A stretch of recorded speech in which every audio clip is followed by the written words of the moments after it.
নমস্কার বন্ধুরা, আমাদের আজকের গল্পটিকে শুরু করছি। আমি ক্লাস 8-এর টিচার। এক ছাত্রী প্রতিদিন আমার কাছে এসে বলতো, স্যার আপনার বিয়ে আমার সাথেই হবে। আমি তো প্রথম তার কথাকে গুরুত্ব দিতাম না, কিন্তু প্রতিদিন একই কথা শুনতে শুনতে বিরক্ত হয়ে ওর বাবার সাথে কথা বলতে ওদের বাড়িতে গেলাম। কিন্তু সেখানে গিয়ে ওর মাকে দেখে আমার পায়ের নিচ থেকে মাটি সরে গেল।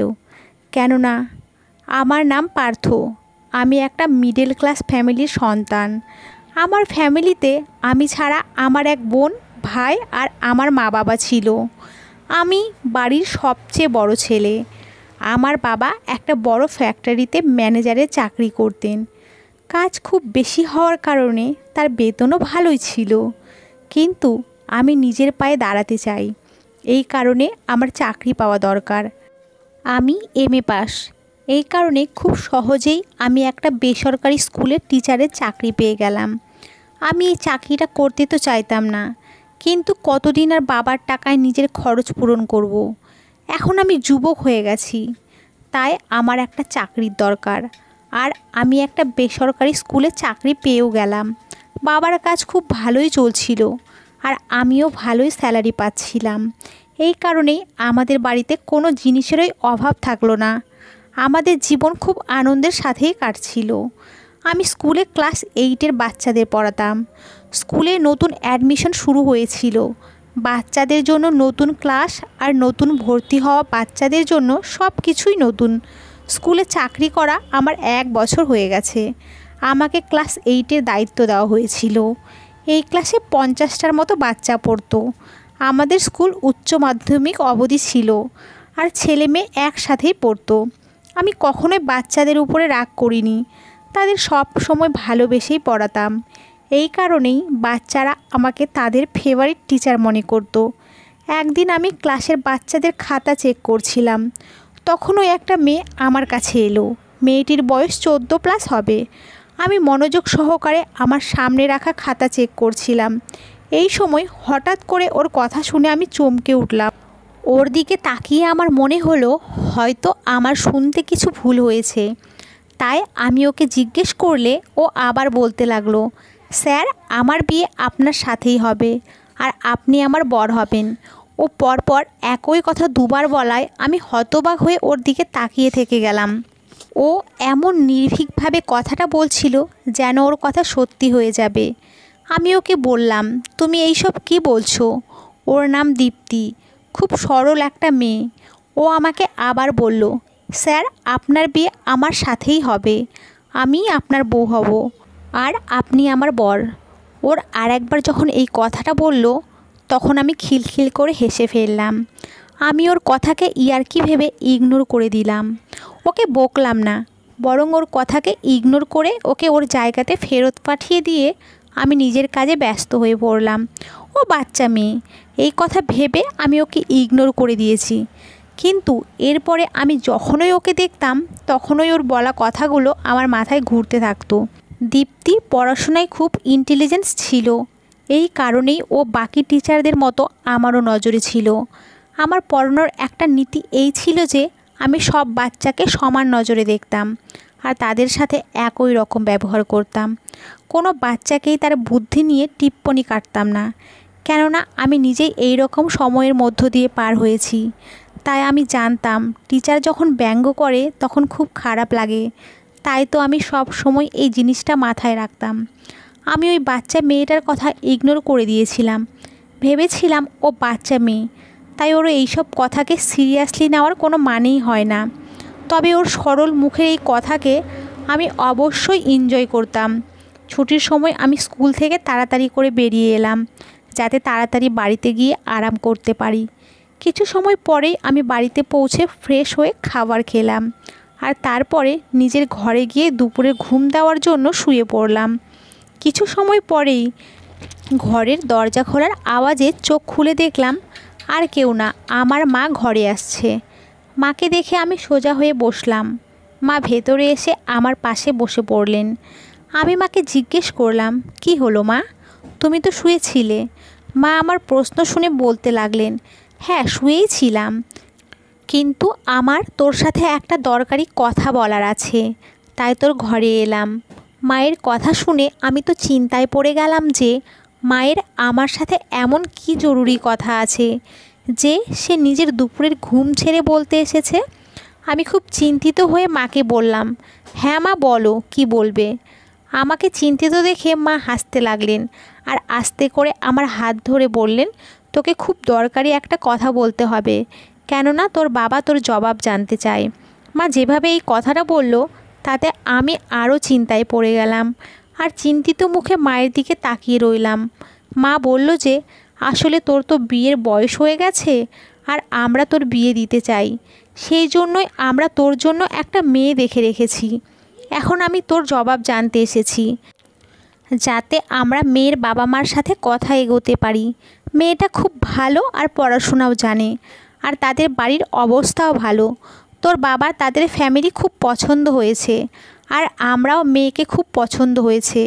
এই কারণে আমি তোর মতামত জানতে এসেছি, যাতে তোকে দেখানোর জন্য তাদেরকে আমরা বাড়িতে রাখতে পারি। আমি মাকে বললাম, মা আমি এখনই বিয়ে করতে চাই না, এখনও আমার চাকরি করা 1 বছরও হয়নি। এখন আমি ইনকাম করে আগে কিছু টাকা পয়সা জমাতে চাই, তারপরে বিয়ে করব। মা বললেন, বাবা নিজের মায়ের দিকেও একটু খেয়াল করো, বাড়ির সমস্ত কাজের বোঝা আমার উপরে। এখন আমার এই শরীরে এতটা শক্তিও নেই যে আমি বাড়ির সমস্ত কাজ করতে পারবো। সারাদিন তোর বোন স্কুল আর টিউশনিতে ব্যস্ত থাকে আর আমি বাড়িতে একলা থাকি। বাড়িতে বৌমা এলে আমার সাথেই থাকবে আর তাতে আমার মনটাও ভালো থাকবে। আমি জীবিত থাকতে থাকতে আমার নাতি নাতনির মুখ দেখতে চাই। মায়ের সমস্ত কথা শোনার পরে আমি মায়ের দিকে অবাক হয়ে তাকালাম আর মাকে বললাম, এটা তুমি কীরকম কথা বলছো? হঠাৎ আমার সেই মেয়ে দীপ্তির কথা মনে পড়ে গেল, যে আজকেই আমাকে বলছিল যে আমার বিয়ে ওর সাথে হবে আর আমি ওর বর হব। তখন আমি ওর কথা শুনে হেসে দিয়েছিলাম, কিন্তু এখন সত্যিই আমার বিয়ের কথা চলছে। মা বলতে লাগলো, এত কি ভাবছিস? আমাকে তাড়াতাড়ি বল, যাতে মেয়ের বাড়িতে তাড়াতাড়ি খবর দিতে পারি। মায়ের কথায় আমি চট করে বাস্তবে ফিরে এলাম। মাকে বললাম, না না কিচ্ছু না, আমি অন্য কিছু ভাবছিলাম। তোমাদের যা ঠিক মনে হয় তোমরা তাই করো। আমি আমার বাবা মাকে খুব ভালোবাসতাম আর তাদের এই সিদ্ধান্তের উপরে খুব খুশি ছিলাম। আমি তাদেরকে বলে দিয়েছিলাম যে তোমরা আমার জন্য যা সিদ্ধান্তই নেবে আমি তাতেই রাজি।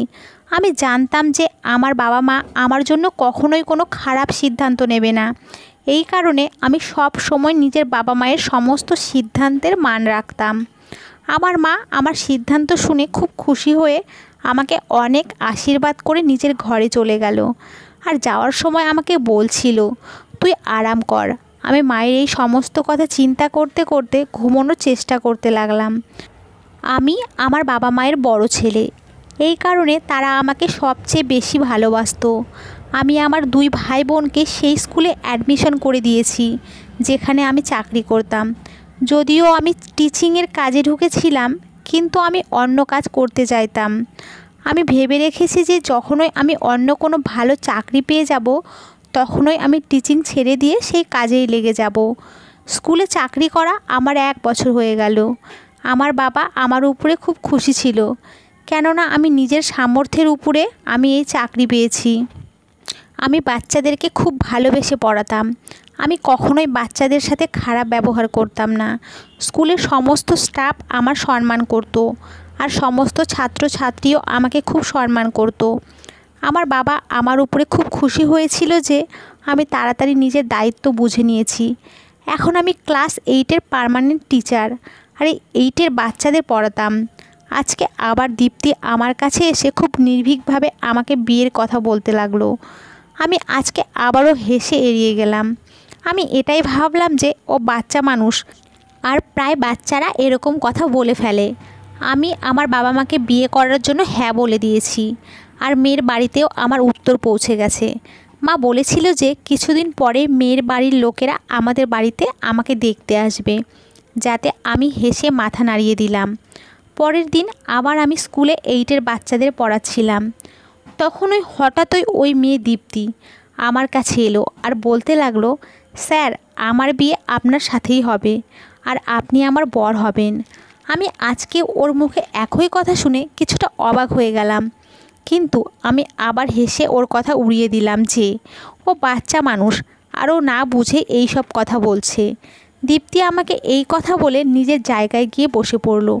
এরপর আমি অন্যান্য বাচ্চাদের নিয়ে এত বিজি হয়ে গেলাম যে ওর কথা ভুলেই গেলাম। কিন্তু কয়েকদিন দেখার পরে আমি ভালোভাবেই বুঝতে পেরেছি যে ওই মেয়ে নিজের কথায় একদম পাক্কা ছিল। কেননা ও প্রতিদিনই আমাকে এসে একটাই কথা বলতো যে আমার বিয়ে আপনার সাথেই হবে আর আপনিই আমার বর হবেন।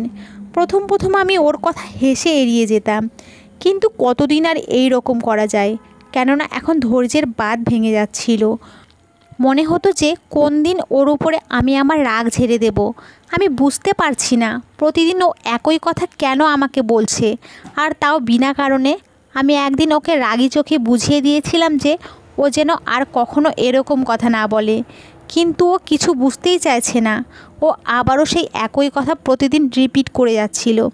যখন আমি তার কথায় আরও বেশি বিরক্ত হয়ে গেলাম, আর আমি ওর কথার কোনো সলিউশন দেখতে পাচ্ছিলাম না যে কিভাবে এই বাচ্চা মেয়েটাকে এই সমস্ত কথার থেকে দূরে রাখবো।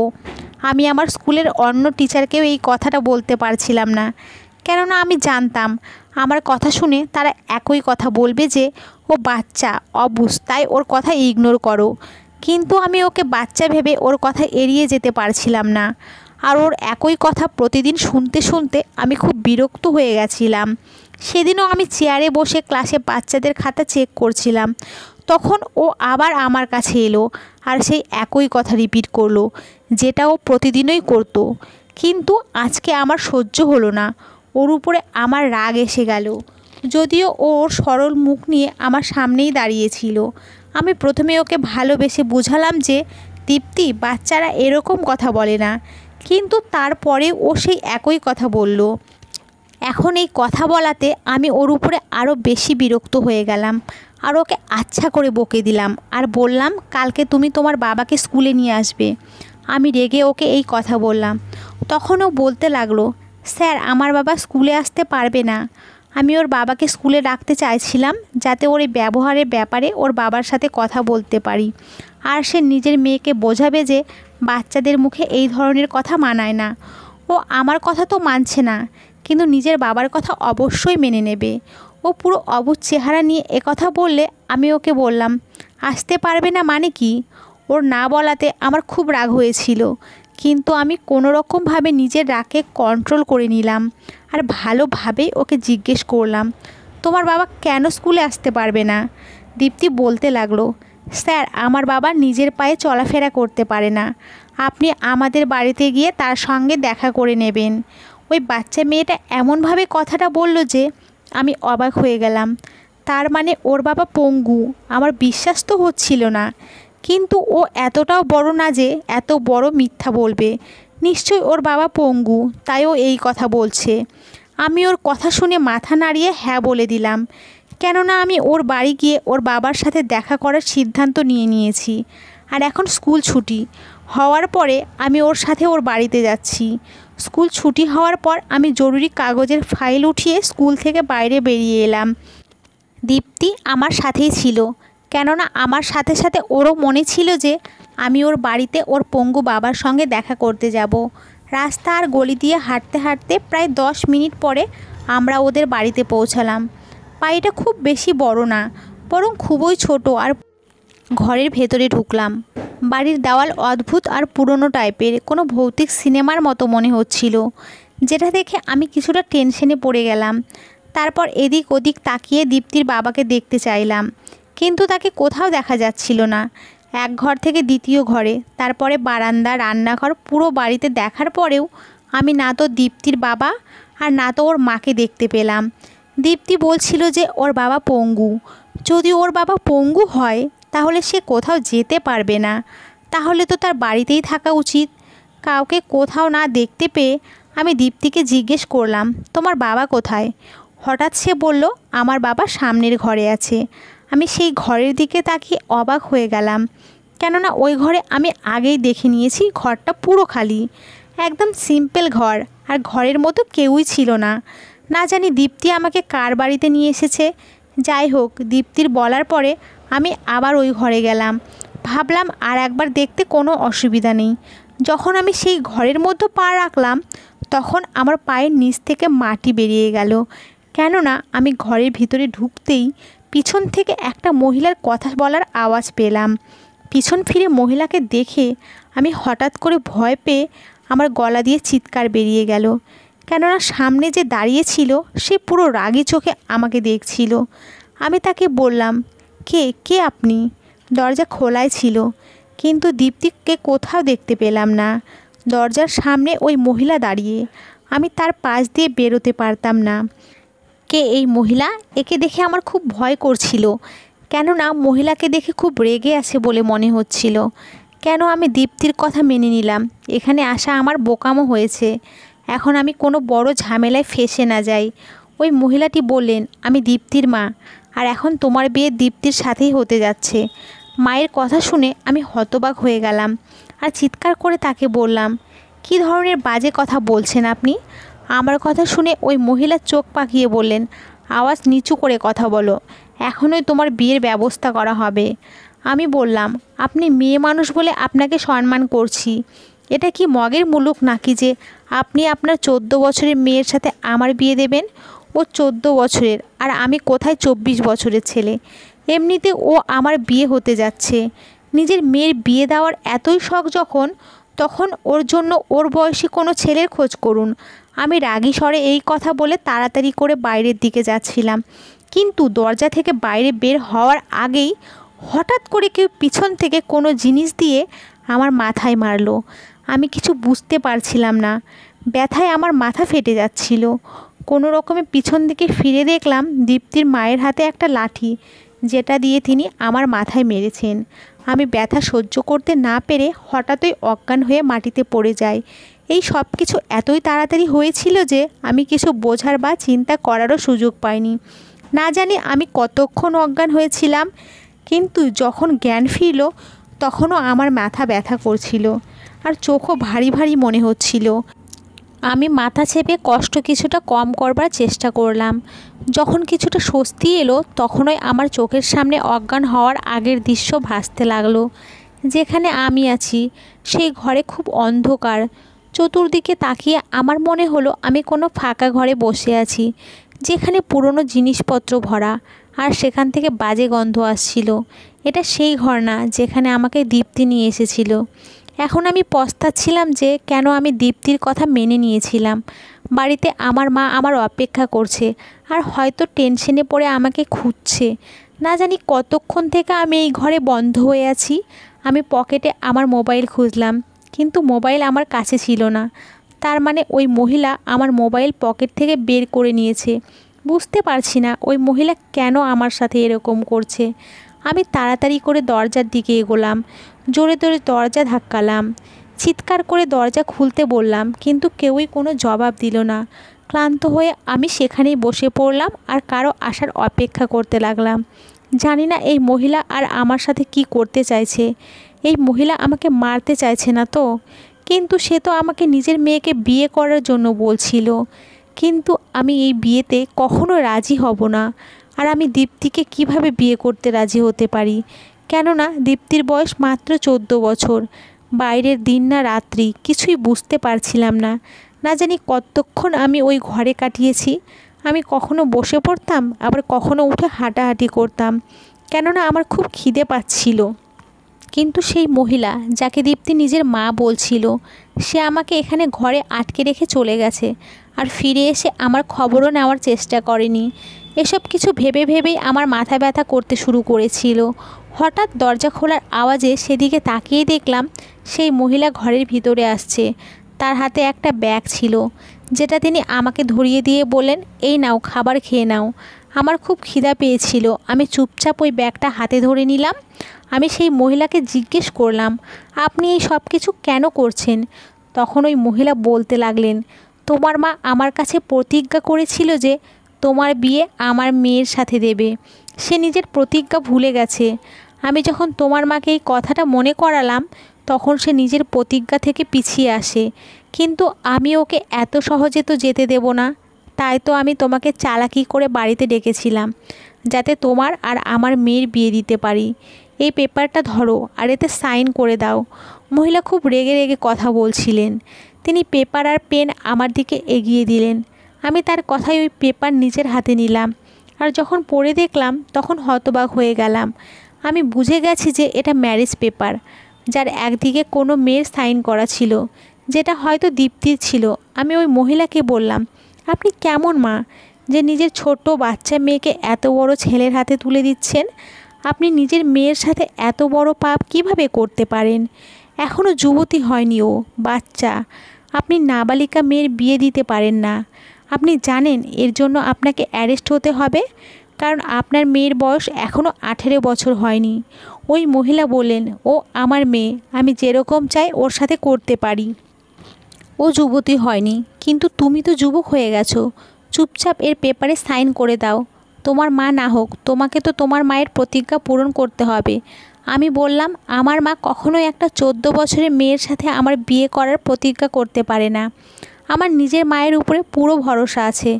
ওই মহিলা রেগে গেলেন আর আমাকে বললেন যে, তোমার মা হয়তো তোমাকে বলেনি, কিন্তু এটাই সত্যি।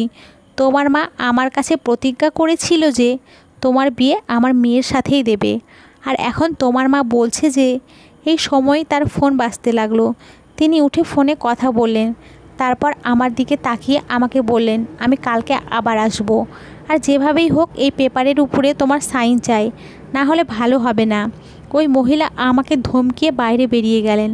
আমি খুব চিন্তায় পড়ে গেলাম যে এই মহিলা কী সব কথা বলছেন। এখন আমি সমস্ত সত্যিটা জানতে চাইতাম। আমি জানতে চাইতাম যে কেন দীপ্তির বিয়ে আমার সাথে দিতে চাইছেন। আমি খাবার খেয়ে নিলাম। সেই রাতটা আমার চিন্তায় কেটে গেল। সে শুধু আমাকে একবারের খাবার দিয়েছিল। হয়তো সে এই কারণেই একবার খাবার দিয়েছিল, যাতে আমি তার কথা মেনে নিয়ে তার মেয়েকে বিয়ে করে নেই আর এই পেপারে সাইন করে দেই। আমার নিজের মায়ের উপরে পুরো বিশ্বাস ছিল যে সে কখনোই এরকম করতে পারে না। পরের দিন আবার ঘরের দরজা খুলল, আর এবার ঘরের মধ্যে মহিলা নয়, একটা পুরুষ ঢুকলো। কিন্তু এটা দেখে আমি অবাক হলাম যে ওই লোকটা হুইল চেয়ারের উপরে বসে আছে। তার মানে এই মানুষটা পঙ্গু। আমার প্রথমে যে খেয়াল হলো সেটা হলো, ইনি দীপ্তির বাবা না তো। আমি তাকে কিছু জিজ্ঞেস না করার পরেও তিনি বলতে লাগলেন, আমি দীপ্তির বাবা, আর যে আমাকে এখানে আটকে রেখেছিল সে দীপ্তির মা। এই লোকটার বয়স মোটামুটি 50 বছর, আর তার স্ত্রীর বয়স মোটামুটি 45-46 হবে। আমি এই লোকটাকে কিছু জিজ্ঞেস করতে চাইলাম, কিন্তু তিনি আমাকে চুপ থাকতে বললেন। এরপরে আমার কোনো প্রশ্নের উত্তর না দিয়ে আমাকে তার পিছনে আসার ইশারা করলেন। আমি তাড়াতাড়ি করে তার পেছন পেছন চলতে লাগলাম। তিনি নিজেই তার হুইল চেয়ার চালাচ্ছিলেন, আর আমি পায়ে হেঁটে তার পিছন পিছন যাচ্ছিলাম। আমরা ওই ঘর থেকে বেরিয়ে কয়েকটা গলি পার করে প্রায় 20 মিনিট পরে তিনি আমাকে অন্য একটা ঘরে নিয়ে এলেন। এই বাড়িটা খুব পরিষ্কার পরিচ্ছন্ন আর দোতলা। বাড়িটা বাইরে থেকে যত সুন্দর ছিল, তার থেকে কয়েক গুণ বেশি সুন্দর ভেতরটা ছিল। তিনি আমাকে একটা ঘরের মধ্যে নিয়ে এলেন। এরপরে ওই লোকটা আমাকে ফ্রেশ হতে বললেন। আমি তার কথা মতো হাত মুখ ধুয়ে তার সামনে বসে পড়লাম। তিনি চিৎকার করে বললেন, রাধামা, খাবার নিয়ে এসো। বাইরে থেকে খাবারের ট্রে হাতে করে নিয়ে একটা খুবই সুন্দরী যুবতী মেয়ে ঘরের ভিতরে এলো। ওই লোকটা বলল, এ আমার মেয়ে রাধা, তুমি খাবার খাও, আমার মেয়ের হাতের রান্না, তোমার খুব ভালো লাগবে। আমি খাবার খেতে চাইলাম না। তার কাছে এই বাড়িতে নিয়ে আসার কারণ জিজ্ঞেস করলাম। তখন সেই লোকটা বললেন, আমি তোমাকে তোমার সমস্ত প্রশ্নের উত্তর দেব। তুমি ভয় না পেয়ে নিশ্চিন্ত হয়ে আমার বাড়ির খাবার খেতে পারো। আমি প্রথমে পেট ভরে খাবার খেয়ে নিলাম, কারণ আমার খুব খিদেও পেয়েছিল, আর খাবার খুব টেস্টিও হয়েছিল। খাবার খাওয়ার পরে ওই মেয়েটা আমার সামনে থেকে খাবারের প্লেট উঠিয়ে নিয়ে বাইরে চলে গেল। এরপরে ওই লোকটা বলতে শুরু করলো। সে বলল, আমার মেয়ে আর স্ত্রীর কারণে তোমাকে অনেক সমস্যায় পড়তে হয়েছে। তাদের হয়ে আমি তোমার কাছে ক্ষমা চাইছি। সম্ভব হলে আমার মেয়ে আর স্ত্রীকে ক্ষমা করে দিও। ওই লোকটা আমার সামনে হাত জোড় করে নিয়েছিল। আমি তার হাত ধরে মাথা নাড়িয়ে, হয় তাহলে পুরো সত্যিটা কি? এই প্রশ্নটা হয়তো আমার চোখে মুখে ফুটে উঠেছিল। ওই লোকটা বলল, পুরো সত্যি আমি তোমাকে বলছি। তার কথা শুনে আমি তার দিকে তাকালাম। যে অর্ধেক সত্যির কারণে আমি গত কয়েক ঘন্টা থেকে যে কষ্টের মধ্যে ছিলাম, সেই ব্যাপারটা জানার আমার হক ছিল। তখনই সে বলতে লাগলো, তোমার মা আর আমার স্ত্রীর মধ্যে খুবই গভীর বন্ধুত্ব ছিল। এরা দুজনে ছোটোবেলার বান্ধবী। তোমার মায়ের বিয়ের পরে প্রথমে তুমি হলে, তোমার জন্মের পরে তোমার মা খুব খুশি ছিল, কেননা তুমি ছেলে ছিলে। তোমার জন্মের 4 মাস পরে আমার মেয়ের জন্ম হয়, যে এখনই খাবার নিয়ে এসেছিল। আমার স্ত্রী মেয়ে হওয়াতে নিরাশ হয়ে গেছিল, কেননা সেও ছেলে চাইতো। তখনই তোমার মা রাধাকে তোমার জন্য চেয়ে নেয়। এই কথা শুনে আমার স্ত্রী খুব খুশি হয়েছিল, কেননা তাদের দুজনের বন্ধুত্বের সম্পর্ক বদলে যেতে চলেছে। এইভাবেই তোমার মা প্রতিজ্ঞা করেছিল যে সে তোমার বিয়ে আমার মেয়ের সাথে দেবে। তোমার মা হয়তো এই প্রতিজ্ঞা করে ভুলে গেছে, কিন্তু আমার স্ত্রীর এই কথা এখনও মনে আছে। আর তোমার ব্যাপারে রাধাও খুব ভালোভাবে জানে, কেননা রাধা ধীরে ধীরে যত বড় হচ্ছিল ওর মা ওকে তোমার ব্যাপারে সব কিছুই বলছিল। রাধাকে ওর মা বলতো, আমি তোর সম্বন্ধ ঠিক করে রেখেছি, আর তোর হবু স্বামীর নাম পার্থ, তাই মনের ভুলেও অন্য কোনো ছেলের ব্যাপারে চিন্তাও করবি না। তোর বিয়ে আমার বান্ধবীর ছেলের সাথেই হবে। আমার মেয়ে কখনো অন্য কোনো ছেলের দিকে ধ্যানও দেয়নি, কেননা ও ছোটোবেলা থেকেই শুনে আসছিল যে ওর সম্বন্ধ পাকা হয়ে গেছে। এই কারণে ওর নিজের হৃদয়ে পার্থ নামের ছেলেকে বসিয়ে নিয়েছিল। আমি একটা ব্যাংকে চাকরি করতাম। আমি আমার মেয়েকে পড়াশোনা করিয়েছি। ওর কয়েক বছর পরে আমার ছোট মেয়ে দীপ্তির জন্ম হয়। সময় এভাবেই কাটতে লাগলো, কিন্তু তোমার মা ধীরে ধীরে আমাদের সঙ্গে কথা বলা কমিয়ে দিল। তোমাদের ফ্যামিলির সঙ্গে আমাদের ফ্যামিলির মেলামেশাও কম হয়ে গেল। রাধার বয়স যখন 18 বছর হলো, তখন আমার একটা অ্যাক্সিডেন্ট হয়। আর এই অ্যাক্সিডেন্টে আমার পা বাদ চলে যায়। আমার অ্যাক্সিডেন্টে তোমার বাবার গাড়িতে হয়েছিল। সে চাইলে আমাকে হাসপাতালেও নিয়ে যেতে পারতো। সে যদি সময় মতো আমাকে হাসপাতাল নিয়ে যেত, তাহলে হয়তো আজকে আমি এই রকম পঙ্গু হয়ে থাকতাম না। কিন্তু তোমার বাবা আমাকে সেইখানে ফেলেই পালিয়ে যায়। এই কথাটা যখন আমার স্ত্রী জানতে পারে, তখনও আমার এই অবস্থার দায়ী নিজের বান্ধবীর স্বামীকে ভাবে। এরপরে ওর মনে প্রতিশোধ নেওয়ার আগুন জ্বলে ওঠে। স্ত্রীর ভালোবাসা আর বন্ধুত্বের ভালোবাসার মধ্যে সংঘর্ষ লেগে যায়। আমার স্ত্রী প্রতিজ্ঞা করেছিল যে তোমার বিয়ে ও রাধার সাথে দিয়েই ছাড়বে, যাতে বিয়ে হওয়ার পরে রাধাকে দিয়ে তোমার বাবা মায়ের উপরে প্রতিশোধ নিতে পারে। আমার স্ত্রী এই সমস্ত কিছু শুধুমাত্র প্রতিশোধ নেওয়ার জন্যই করেছে। আমার মেয়ে রাধা এই সব কিছু করার জন্য রাজি ছিল না। আমার বড় মেয়ে রাধা খুব সাদাসিধে, ও নিজের মায়ের মতো একদমই চালাক চতুর নয়। আমি আমার স্ত্রীকে বোঝানোর অনেক চেষ্টা করেছি, কিন্তু ও আমার কোনো কথাই শোনেনি। আমার মেয়ে রাধা ওর মাকে পরিষ্কার বলে দিয়েছিল যে বিয়ে হয়ে যাওয়ার পরেও শ্বশুরবাড়িতে গিয়ে এরকম কোনো ব্যবহার কখনোই করতে পারবে না, যাতে পার্থর উপর ওর ফ্যামিলি অসন্তুষ্ট হয়। কেননা রাধা ছোটোবেলা থেকেই তোমাকে ভালোবাসতো আর তোমাকেই বিয়ে করতে চাইতো। আমার মেয়ে কখনোই প্রতিশোধ নেওয়ার জন্য তোমাকে ব্যবহার করতে রাজি হয়নি। প্রতিশোধ তো শুধু ওর মা নিতে চাইতো, আমার মেয়ে নয়। এই প্রতিশোধের আগুনে আর কেউ না, আমার মেয়েই জ্বলছিল, কেননা ও তোমাকে ভালোবেসে আর বিয়ে করতে চাইতো। কিন্তু যখন ওর মায়ের কথায় রাধা রাজি হলো না, তখন ওর মা দীপ্তিকে নিজের দ্বিতীয় অস্ত্র বানিয়ে নেয়। সে ভেবেই নিয়েছে এক মেয়ে না পারলে দ্বিতীয় মেয়ের বিয়ে তোমার সাথে দিয়ে তোমার বাবা মায়ের জীবন নরক বানিয়ে দেবে। ও আমার ছোট মেয়ের অ্যাডমিশন জেনে বুঝেই তোমার স্কুলে করিয়েছিল, আর ওকে প্রতিদিন শিখিয়ে দিত যে তোকে টিচারকে গিয়ে এরকমটা বলতে হবে। আমার মেয়ে দীপ্তি শুধু ওর মায়ের কথাতেই তোমাকে এরকম বলতে থাকতো। ওর মা চাইতো তোমাকে কোনোভাবে এখানে ডেকে এনে জোর জবরদস্তি তোমার বিয়ে দীপ্তির সঙ্গে দিতে, কেননা রাধা এই পরিস্থিতিতে তোমাকে বিয়ে করার জন্য রাজি ছিল না। ও নিজের শ্বশুরবাড়ির লোকের উপরে প্রতিশোধ নিতে চাইতো না। এই কারণে আমার স্ত্রী ছোট মেয়েকে নিজের অস্ত্র বানিয়ে নিয়েছিল। তাই তো সে নিজের ছোট মেয়ের বিয়ে তোমার সাথে দেওয়ার জন্য রেডি হয়ে গেছিল। আমার স্ত্রী পাগল হয়ে গেছে আর পাগলের মতো ব্যবহার করতে শুরু করেছে। আমি ওকে বুঝিয়ে বুঝিয়ে ক্লান্ত হয়ে গেছি। তোমাকে আমি সমস্ত সত্যি কথা বলে দিলাম। আর এটাই আমাদের আসল বাড়ি। যে বাড়িতে তোমাকে আটকে রাখা হয়েছিল সেটা আমাদের পুরনো বাড়ি। আমার স্ত্রীর মাথায় প্রতিশোধের ভূত চেপেছিল। সে যে কোনো উপায়ে তোমার বাবা মায়ের উপরে প্রতিশোধ নিতে চাইতো। এই লোকটার সমস্ত কথা শুনে আমি তো হতভম্ব হয়ে গেলাম। তার মানে এটা প্রতিশোধ নেওয়ার গল্প ছিল, যার কারণে আমাকে আটকে রাখা হয়েছে। লোকটি আমাকে বলল, তুমি এখন স্বাধীন। এ কথা শোনার সাথে সাথে আমি তাড়াতাড়ি করে নিজের বাড়ির দিকে রওনা দিলাম। আমার বাবা মা আমার নিখোঁজ হওয়াতে পাগল হয়ে গেছিল। এখন আমাকে পুরো সুস্থ দেখে আমার গলা জড়িয়ে ধরলো। তারা আমাকে জিজ্ঞেস করলে আমি তাদেরকে সমস্ত কথা বলে দিলাম। এ কথা শুনে তারাও আমার মতো চমকে গেছিল, কেননা আমার মায়ের ছোটোবেলার বান্ধবীর থেকে তারা এই রকম আশা করেনি। বাবা তো লজ্জায় নিজের মাথা নিচু করে নিল।